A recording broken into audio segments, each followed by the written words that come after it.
Hey guys, and welcome to my first What If narrative based off the Zelda games.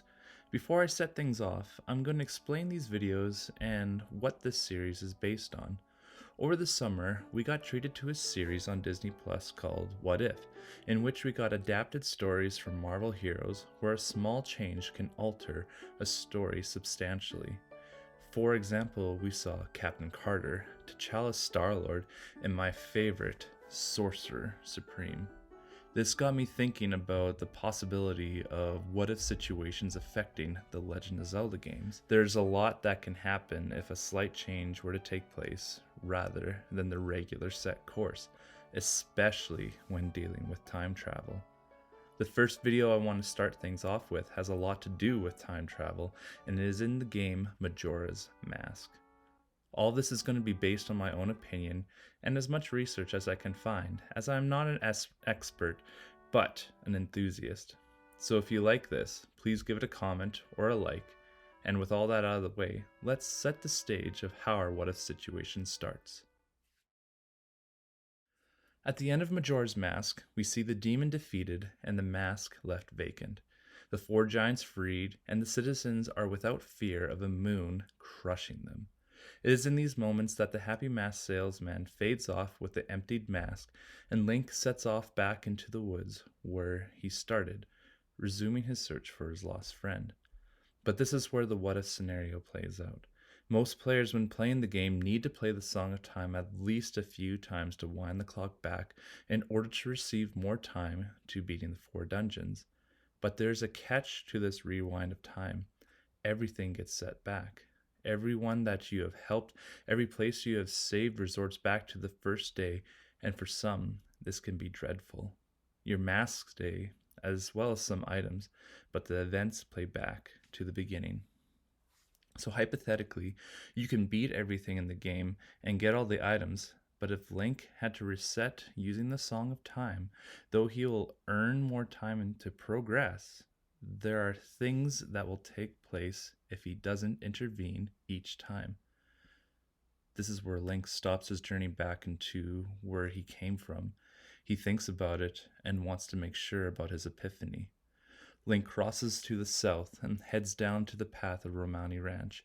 Upon taking the long path, Link finds an unpleasant quietness and a confused Romani. The abduction takes place, and something happens to the young girl trying to save her cows. This unsettling feeling forces Link to think about the next choice he has to make. The greater evil of Majora is vanquished. However, this doesn't change the outcome for some people, as the aliens probably had nothing to do with Majora, as far as we know. So Link pulls out his ocarina and looks down at the face of Romani as the reason of why he is doing this, and plays the song he knows all too well. The song Zelda taught him so long ago, the song that takes him back to the first day. As the melody plays, the magic takes its course, sending Link down the white spiral as non-essential items disappear and a thick blackness takes over. The dawn of the first day commences, and the busyness of Clocktown is in full force. Everyone is getting excited for the Moon Festival, and Link takes those same steps from the central Clocktown, only to look up and see that haunting face looking down at him. The moon is back, and that means Majora is back. Link takes a breath and thinks about all the things that he needs to get done in this first day. He makes his way past all the workers and notices the postman making his rounds to the mailboxes. This triggers another memory as Link looks in his items and clutches the couple's mask. He can still picture Anju and Kafei holding each other in the past when he helped them reunite, only to play the Song of Time and set things back. Now more lives have set a burden on his heart, so Link sets off to help those in need once again. Between these events and these stories, Link grabs some rupees from the bank, puts on the Goron's mask to get a bomb that gains access to the ranch. There's now time for him to get things moving on the other quests that he has his mind set on. Link's footsteps on the ranch bring about an eerie feel as he passes the area where the uninvited guests come in their bright light. Up ahead, he can hear laughter. Hermione was herself, as she had not been taken yet in this timeline. There's a certain relief as he walks up and the two get talking.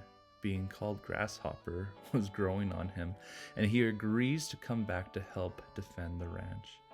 Before heading out, Link looks back at the balloon of the creature before heading back into town. With all that he can get done in the day, Link heads back to the ranch with a quick warp of the Song of Soaring and the speed of the Goron roll. It was just past 1. Romani was ready as ever to defend the cows. Krima was already asleep by this point, and Link passed the time counting his arrows as well as getting the adrenaline going. Finally, the clock struck 2:30 a.m. Link saw them, their bright eyes and hovering body lurching and making their way to the barn. But this time, Link was even more prepared. He whipped out his ocarina and played the inverted Song of Time, and suddenly everything got slower. They hovered so slowly over the ground as if their march was almost put to a halt. Link gave a grin as he threw on the bunny hood mask and quickly sped through the farm, making short work of the aliens. Whether these guests were a ploy from the dastardly Gorman brothers or from a faraway place didn't deter Link as he unleashed arrow after arrow. More kept spawning around the ranch as the hours of the night were being spent. Link withdrew closer to the barn and sniped more and more from on top of the box. The dog barked loudly, alerting Link of some sneaking behind the barn. He turned and fired as one came close to the edge of the building. Epona's song was quickly played from Link's ocarina as he jumped off the box and on top of his horse, as the last moments of the night were spent and the sun rose to bring about a new day. The ranch was protected, and it was all worth it to see the happy expression upon Romani's face. Although there would still be work to be done with this final progression in Termina, there was satisfaction doing hero's work. So that's where I'm going to leave this part 1, as I prefer to keep these short. There's some multi-story elements going on, and for part 2 we're going to address the couple's mask storyline a bit more, with the possibility of a part 3 concluding my thoughts of the what-if scenario. Link's choice to do one final push to help people as well as stop Majora is such an interesting thought, because there can be multiple ways of assessing this. Anyways, thank you for watching. Help the channel out by giving some likes or hitting the subscribe button, and maybe even a comment. Look forward to part 2 in the near future.